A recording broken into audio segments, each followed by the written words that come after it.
வருது. கூட பிறந்தவங்கலாம் வீட்டை ஏண்டி விற்கிறேன்னு அவங்க அண்ணன்லாம் சொல்கிறாரு, கேட்கல. பிள்ளை பாசம் கண்ணை மறைக்குது. விற்றுட்டு போகிறாங்க.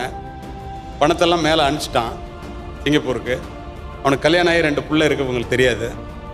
விமான நிலைய வாசலில் வந்து உட்கார வச்சுட்டு டிக்கெட் எடுத்துகிட்டு வரேன் சிங்கப்பூருக்கு, இங்கேயே உட்காருமான்னு சொல்லிட்டு போகிறான். எப்படி அமைதியாகிட்டீங்க பார்த்தீங்களா? உள்ளே போனவன் வரவே இல்லை. 7:30 உட்கார வைக்கிறான். 8:30, 9:30, 10:30.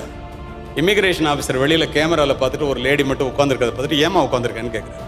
என் புள்ள டிக்கெட் எடுக்க போயிருக்கான், காஃபி வாங்கிட்டு வந்து கொடுக்குறாரு, புள்ள பசியோடு இருப்பான்ப்பா, அவனுக்கு போய் கொடுப்பா, பசி தாங்க மாட்டான். ஏர்போர்ட் ஆஃபீஸர்கிட்ட போய் சொல்கிறாரு, பேர் என்னம்மாங்கிறாரு. சண்முக சுந்தரங்க. போய் பார்த்தா 9:30 மணி ஃப்ளைட்லேயே போயிட்டான். மணி 12:30. இந்த அம்மா டிக்கெட் எடுத்துகிட்டு வருவான்னு உட்காந்துருக்கு.